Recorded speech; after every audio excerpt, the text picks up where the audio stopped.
All right, so welcome, hello, and welcome to RBCM at Home. My name is Chris O'Connor, and I'm filling in for your trusty host, Kim Goff. Kim is on vacation for the next 3 weeks, so I'll do my best to fill her shoes until she returns. Kim and I are both learning program developers here at the Royal BC Museum. The museum and my home is on the territory of the Lekwungen-speaking Songhees and Esquimalt nations here in Victoria on Vancouver Island. So during this pandemic period, it has felt at times that everything is upside down. But as we do our best to find ways to cobble together some semblance of normal, we're trying to lean into the familiar. And one familiar tradition for many over the summer months is to go on vacation. So for RBCM at Home for the months of July and August, we'll be virtually visiting museums and cultural organizations across the province, going on a road trip together, so buckle up. Our first stop on our virtual road trip is Barkerville. So if we were getting into a car, I know not everyone's from Victoria, but if you were in Victoria with me, we'd get in the car, we'd take a ferry ride for about an hour, 45 minutes to Vancouver, and then we'd drive 9 hours, more or less north, through beautiful territories and towns until we reach Quesnel. And then we'd take a right and go a little further. Eventually, we'd make it to the historic town of Barkerville. So let's imagine that we've just pulled into town. We get out and we stretch our legs, and we're met by our very special guests today. So we have James Douglas, Danette Boucher, and Mike Ritasket. So welcome to RBCM at Home, James, Danette, and Mike. Or rather, thanks so much for having us in Barkerville. It's so nice to be there. We're very glad to have you, Chris. Thank you. And I wanted to say before we begin, this past week there's been some pushback to an ad that mentioned pandemics, but didn't acknowledge the devastating impact of smallpox on Indigenous communities in the 1860s, spread as a result of miners coming into the area. So Barkerville CEO, Kate Cox, has since apologized and crafted a really thoughtful response and has pulled the ad. So before we begin and we talk about Barkerville, I just wanted to know, James, if you wanted to say any words about that. Sure. Before I do that, though, I would like to acknowledge that Barkerville rests on the traditional lands of the Squamish and Southern Carrier peoples of British Columbia. And we're very happy to be working in partnership with our Indigenous communities in the area to continue to tell the story of Barkerville and the effects of the gold rush on so many people. To be perfectly honest, nobody here was part of the marketing decision that put out that particular ad, and we can only respond from our own perspectives as interpreters here at the park, interpreters of history. And we were quite shocked, as most people were. We understand that it was not an intentional error that occurred, but at the same time, we do understand that the work that we've been doing here in Barkerville for more than a decade now to tell a variety of stories of the gold rush, both good and bad.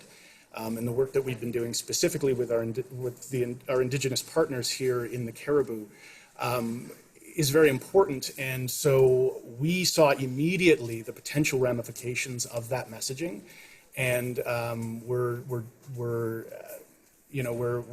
very happy with the steps that are being taken to open the conversation and continue to be able to promote the stories that we do tell here in Barkerville. So that's my personal perspective. I wondered if perhaps any of you would like to. We're going to do a social distancing move here. Sounds good. Wait, Kwaidep, and Chechua Sinja Ritasket. Hi there, my name is Mike Ritasket, and I come from the Bonaparte Indian Band of the Shuswap Nation. And, I just want to say, that in hopes, the contronym of the apology on the street it truly is one of remorse. And I'm happy to be a part of the vision that Barkerville are taking in their work toward our reconciliation. And I'm happy to be here. I'm happy to be part of your program as well, Chris, and thank you for inviting me. Oh, thank you so much, Mike. It's good to see you. It's good to see you too. I was looking at your videos, Mike, on the website a couple days ago, and they're very wonderful, and I was very grateful to see them. I feel Yeah. like I know you through those videos, so. Yay. And nice that's what I was talking about, is Barkerville creating those avenues for that discussions like that to take place, that part of the history, right? And there are many creative ways that we can share a very sad history in a way that doesn't lay guilt, shame, and blame. And Barkerville has created that for us. Well, thank you so much.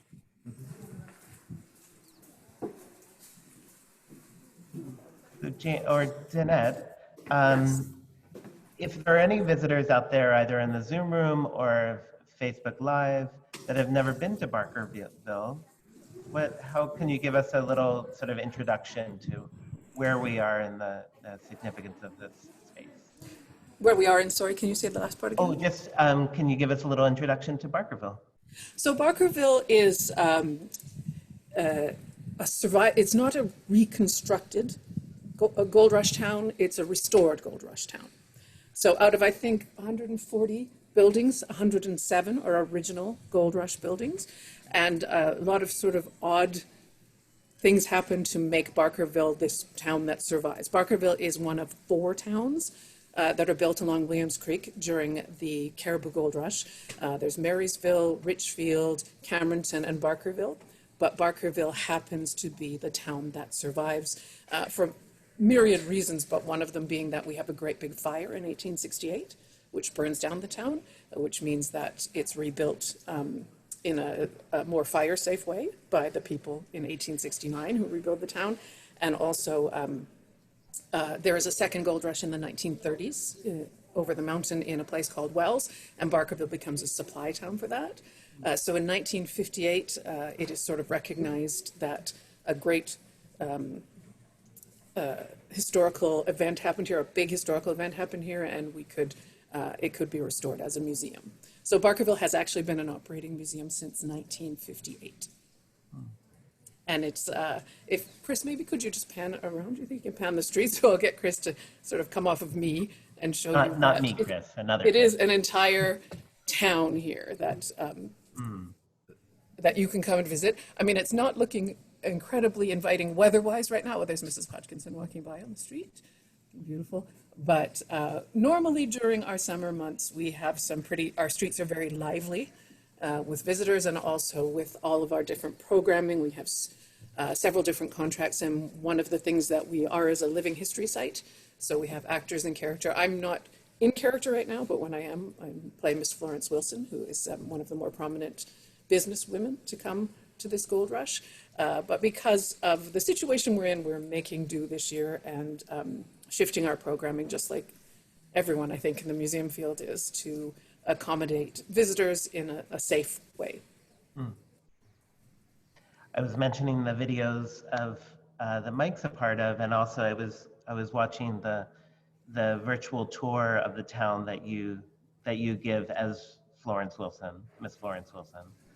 That is also worth people checking out because it's thank you. Yes, really... and the one that's actually on our Facebook page right now is the lady who just walked by, Mrs. Hodgkinson, because I was in the Theatre Royal this year, so we all had to make some sacrifices and give up some of the programs. I love doing the town tour probably more than anything in Barkerville, but we all went into sort of work pods, and mine was the Theatre Royal, but it was really fun and really enjoyable, and I think that's still on our Facebook page, and I think richinhistory.ca is where some of my material is, and we are going to try, hopefully, to broadcast a little bit more because we got all set up for our virtuals. The whole first part of our season was our virtual. I'm supposed to be looking at the camera, not you, but I can't help looking at you, so I'm sorry. It's our virtual school program, so we broadcast from how many different programs? There were 16 different consecutive programs. 16 consecutive programs a day. So from different points in Barkerville, but also Soda Creek, where Mike and his partner Cheryl, Sinja and Mrs. Sellers, broadcast from their home. Speaking of partners, we have a comment from Carol, who said, I stopped by Barkerville on my honeymoon in April 1999, 9 feet of snow drifts, and no one around except a few maintenance staff. It was still beautiful. Oh, that's good. Well, and then everything comes to life in May, but that doesn't mean we don't have 9 feet of snowbanks. We often still Right. do. Right, so, Part of the appeal. good. So I can move out and let Mike come in, or James? Or, Oh yeah, whoever would like to go next? all right. So, Sure, I'll talk a little bit. Hi, Chris. Welcome back. So one of the things that you probably noticed in the pan around, and maybe I'll get our Chris, who is behind the camera, to do the same thing again, especially now that we've got the stagecoach coming by, so maybe you could go the opposite direction this way, is you may notice a lot fewer costumed interpreters on the streets, because we are, of course, dealing with the health protocols and wanting to make sure we maintain a safe social distance for everyone. But that doesn't mean that they're not still here. Okay, I'll stop talking one second.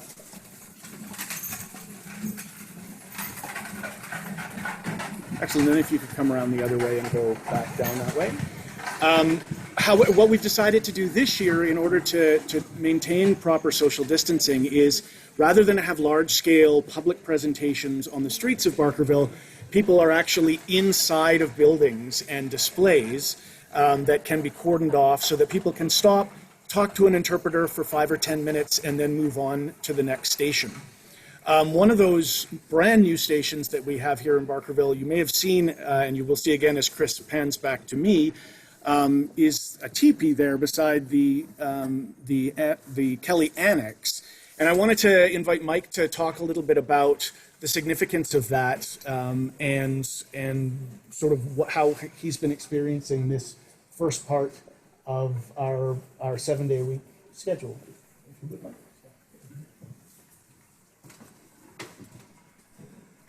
It's like I talked about, you know, the energy when people come to the door and want to learn a little bit about our culture and our history, and the history between the people from the Shuswap Nation and the Carrier Nation, the Leidlit Dene, who lived on this land and these resources for 807 generations. And one is simply share information like that and show them evidence of us being on this land for that long. My friend had made an arrowhead, and it looks exactly like a Clovis point.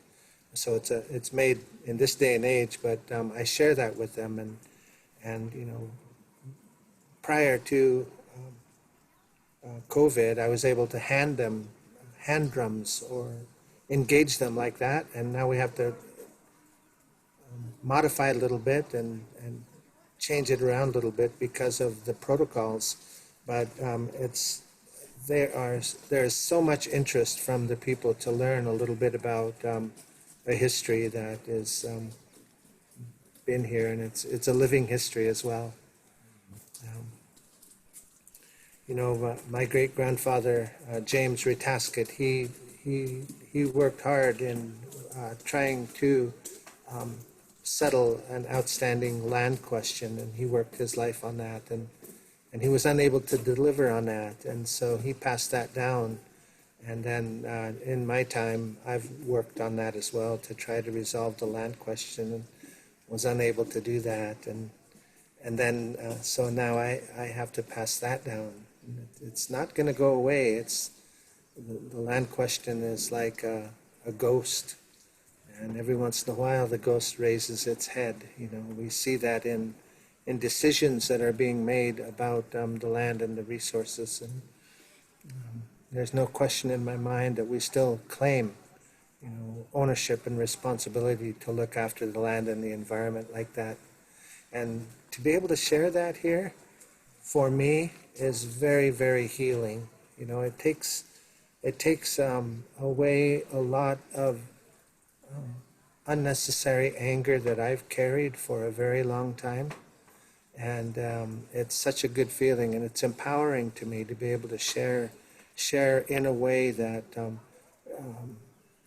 is positive, and how we work it out that we're all here to stay, and reconciliation is taking place here in Barkerville.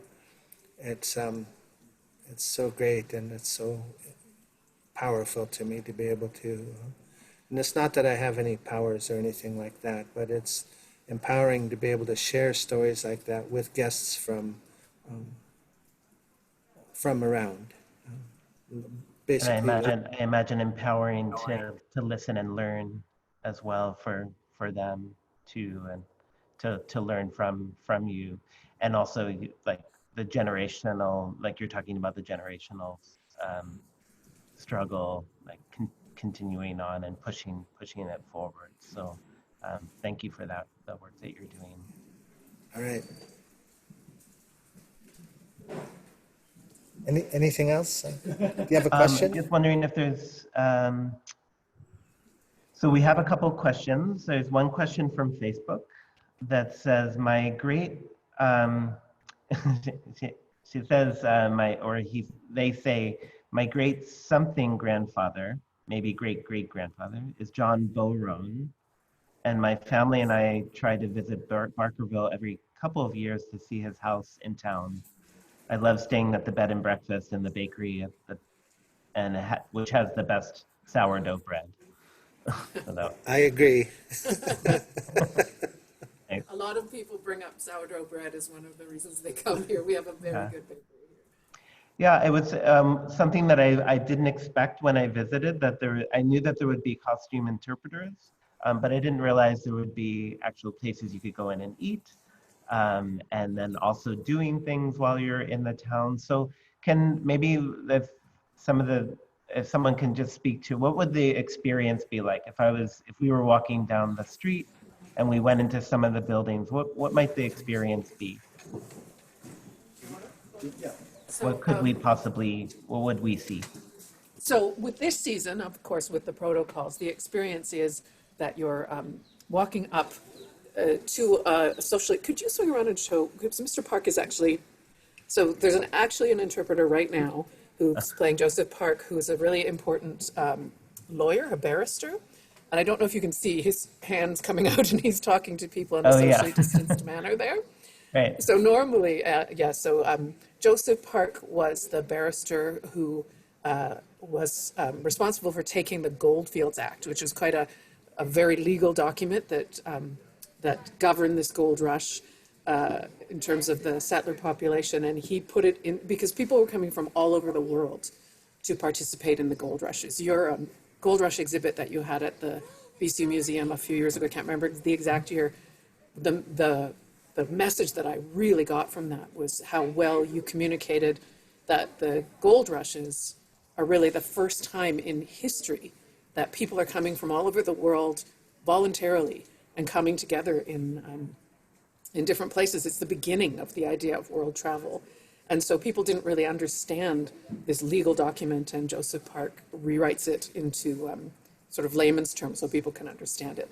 So coming through Barkerville this season, you're not going to see the big street performances and the water wheel show and go into the theater like you normally can, but we're actually really enjoying sort of leaning into this smaller kind of interpretation where only smaller groups are coming up at a time, and we're having long and involved conversations if there's no one else around, but people are also being really respectful that if someone else is waiting to speak to the character in that building, they're taking their small amount of time and moving on. So this season, what is going to happen if you come and visit us is you're going to be able to still go into the businesses and eat at the restaurants and talk to the characters, but it's going to be a smaller and more intimate experience. And sometimes you have to wait to go in and get your cup of coffee because only 3 people are allowed in the store at a time, and only 200 people are allowed on site at a time. So we've only been doing this for about a week, this phase.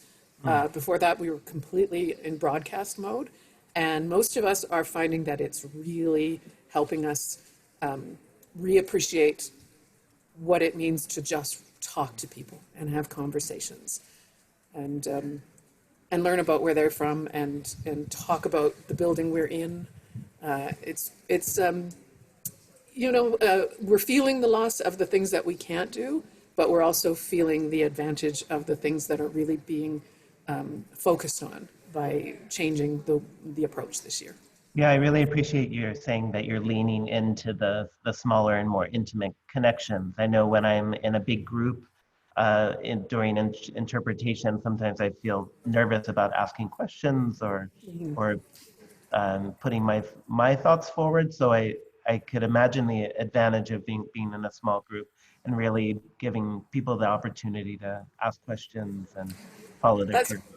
And I hadn't really thought of that, but you just made me really realize, that people feel safer when they're in their small family groups to ask whatever they want. And one of the things that Mike and Cheryl do in their program is they do, if you don't mind me talking about it, Mike does say in his program, this is a safe space and you can ask me anything. Because when it does come to the culturally specific programs, and we do have a Chinese history program and we have Original Peoples program, and we're in the process of beginning the very first steps of introducing a Black history program in Barkerville, you know how it can be that you can feel like, I don't want to ask a question because I might ask it the wrong way. And so Mike and Cheryl have addressed that beautifully by saying, this is a safe space, ask us anything. And you really made me think about that right now, that it is creating these little pockets of safe spaces for conversation where we can go into the harder topics and things that people might be too embarrassed or too worried about getting something wrong to ask. Speaking in a slightly different way, but speaking about safety and inclusion, there was a question from Kathy on Facebook. She asks, this sounds like a place I'd love to go and visit. Are people with walking issues going to have any problems with distance walking? So we do have wheelchairs and scooters, and we do have almost every building, I believe, is accessible. James, is that right? There's a few second floors. There's a few second floors that you can't get to. But I mean, you have seen when Chris panned around, and I think you can probably see, I'm on a boardwalk, and the road here is the original Caribou Wagon Road. Maybe Chris can pan over. And when it rains a lot, this is what happens to the road. So that is a consideration. However, we have equipment that you can use, and we have ramps everywhere, and nobody expects anyone to move through Barkerville quickly. So you can go at your own pace, but it is the road can be a little bit rough, but certainly we get travelers from all ages and abilities, and they negotiate as best as they can, and we help them as best as we can. And I think also Kathy was concerned maybe if there's a lot of walking, like distance. So would you say it's about 1 or 2 city blocks long? How long is Barkerville? It's 3/4 of a mile. 3/4 of a mile. Yeah, so that would be equivalent of maybe 4 or 5 smaller city blocks. 4 or 5 smaller city blocks is what James is talking. It's a pretty long street. Yeah, but also very full. So even if you don't get all the way to the end, there's lots to see along the way. Exactly. One of our visitors here on Zoom writes, my great-great-grandfather is Jacob Hunter Todd. Really? His store, J.H. Todd, is restored in Barkerville. Yeah, I think he might have been an overlander. I might be remembering that wrong, but Jacob Hunter Todd might be one of the people who, you would have heard of this, Chris, but the famous group of people who travel from Canada, from Ontario and Quebec, right. To the Goldfields in 1862, who think that the journey's going to take 5 weeks and it takes 5 months. And Mrs. Catherine Schubert joins them in Winnipeg, and very famously gives birth in Kamloops the day she arrives. So I think he might be an overlander, but the Jacob Hunter Todd store is here, and he's certainly someone who's spoken about a lot in Barkerville. And I've seen photos of him when he's a very elderly man, and he is labeled in those photos as a Barkerville old-timer. So your grandfather is very, very well known here. Yeah, and Melissa says I saw someone also. Oh, no, go ahead. I saw someone also ask if we have any B&Bs open, and there is the St. George Hotel, and I think that's the only one that is currently open, yeah. Oh, okay. But if you're visiting as say you're a family and you're visiting up there, are there spaces to camp, or are there, what are the logistics of? So I think I'll let James answer that, because he knows the nuts and bolts of that a bit better than I do. So, sorry, it was about campgrounds and Just and logistics. Say I'm from Vancouver and I want to visit, but you can't make a day trip of it. Right. It is. I mean, it's, yeah, you'd want to spend at least, if you're coming from Vancouver and you're going to want to spend at least 2 days in Barkerville, so you consider maybe a minimum of a 4-day trip, 1 day to get up, 2 days to spend here, and then 1 day to go down. But we operate 3 campgrounds within walking distance of Barkerville. There's 160 sites. Some of those are full RV pull-throughs. Some of them have full hookups. We also have 4- and 6-person cabins in each of those campgrounds as well. So if it's a rainy day like today and you want to get out of the weather, those are fully electrified. They have heat, not indoor plumbing, but there are stations in our campgrounds. We also have some cottages here, and there is the town of Wells, which has the Wells Hotel and a number of other rental properties there. I would recommend phoning ahead, and specifically if you want to book into our campgrounds or to pre-purchase your admission tickets to Barkerville, either go to our website, barkerville.ca, or phone our 1-800 number, 994-3332.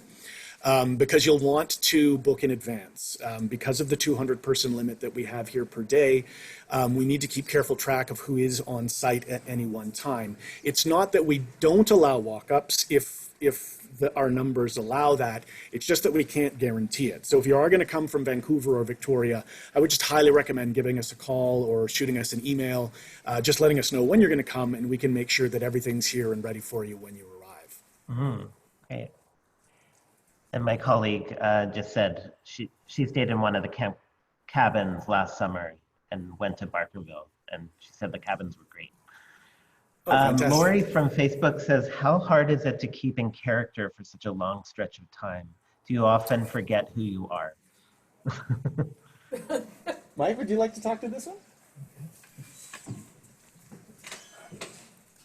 I heard part of the question about how hard is it to keep character. Yeah, so because there are so many characters that are like interpreters, how hard is it to stay in character for such a long stretch of time? And do you ever forget who you are? No, and the reason I say that is because the work that I do and what I see others doing, it is so much fun to be here. The energy here of Barkerville, of the streets of Barkerville, it's some of these characters play their roles so well. There was a judge that walked through the streets, and his name was Judge Begbie. Right. And he plays his role so well that he scares me. Yeah. Yeah. And finally, off-site, I told him one day that he scares me, and so it's not hard at all. It's maybe it's a question of like after you're done your shift, is it hard to come away from your character? Maybe, but For some people, maybe. yeah, For maybe some. for some, yeah, Yeah. for some, yeah. yeah. See, do you see what happened right there? Go ahead. So we decided at the beginning of this that I wouldn't be in character, and I'm having to fight flipping into character because I'm in costume and on the streets of Barkerville. So just then, when I was saying something to Mike, I went into my English accent and started talking as Miss Wilson. So I think that we have a pretty good training program for all of our interpreters, and we are in character, but we're not locked into a specific time period. So we can freely acknowledge the experiences and the reality of our visitors, and that's very helpful. But there certainly are people who, if you take on, an accent, that find it hard to let it go in the evenings or when they leave. But I'm not one of those people. I find it Yeah, I was pretty gonna easy say, to drop. do But you- right now it's you hard your because It's very odd to be in character and in costume on the boardwalk in Barkerville, just being Danette. Yeah. Unusual. I was going to say, do you dream in your character? No, I haven't so far. So maybe I'll ask this question to Miss Florence Wilson. Oh, all right. All right. You can ask me a question. Carol asks, are we able to dress up in character for our visit? Are you able to dress up and be in character? Lots of visitors choose. We do have a costume rental here on site, but I'm not sure if it's going to be able to run this particular season. Probably not because of how complicated that would be. But many people come and visit us and they put their costumes on and they put lots of work into it. And they sometimes take on a character and sometimes don't, but it's very welcome and we love it when people go to that extra level to visit us in your time. Right. All right. And then one more question from Dallas says, Peter Burgess was Judge Bailey when we were there. Who's doing it now? All right, so there have been several people over the years that have played Matthew Begbie here in Barkerville, and Peter Burgess was by far the most famous of them. He played Begbie here for 22 years. He has sadly passed on. And there have been a number of actors since. To be perfectly honest, currently right now we don't have a Judge Begbie on site. And part of that has to do with the fact that the Richfield Courthouse is closed to visitors as far as our public programming is concerned.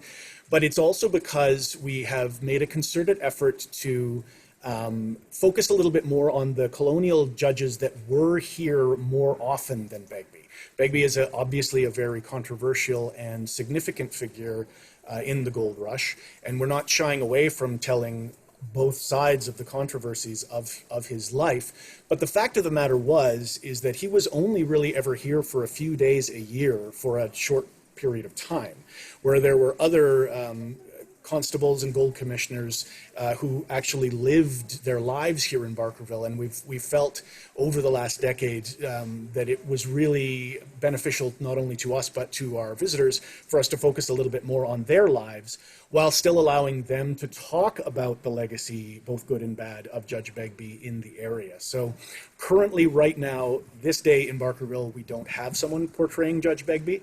I imagine at some point again in the future we will. But for now, you get an opportunity to talk to a number of very interesting characters who all had very significant contributions to this area. And you can also talk to them about Begbie and the legacy of the colonial justice system that was imposed in British Columbia at that time. Peter Burgess was an absolutely lovely man. And yes. I saw your comment that you did musical theater with him, and just someone that we talk about every day here, and we miss him so much. Well, I want to say thank you to all three of you for the work that you're doing. How interpretation happens, the three of you are doing it with such integrity and thoughtfulness, and the visitors of Barkerville are we're just really thankful for the work that you're doing, and for inviting us into your space and on your land today. I just wanted to just close by saying that where the Royal BC Museum is open now, but we only can have 50 visitors in the museum. So just we're going through that same ticket system and timed entry. And right now, it's only the second floor that's open, but in the fall, the third floor will open, and you can come check out our Barkerville-inspired water wheel in our Becoming BC gallery, which makes me think of Barkerville every time I pass it. We're continuing our at-home kids and outside for the foreseeable future, but at home will just be on Tuesdays from now on. Links to all these programs are posted on the Royal BC Museum website. Next week, we'll be visiting the Squamish Lillooet Cultural Center, which the way that I got up to Barkerville, I passed by the Squamish Lillooet Cultural Center. So it'd be nice to see that again and meet the folks that work there. So please join us next Tuesday. Until then, take care of yourselves and one another. And again, thank you so much to the three of you for opportunity. And we talked yesterday that I worked at the BC Museum for a few different programs, so love and hello to everyone that I worked with there. Love and hello to all of you. All right, well, take care, everyone. Thank you. Okay.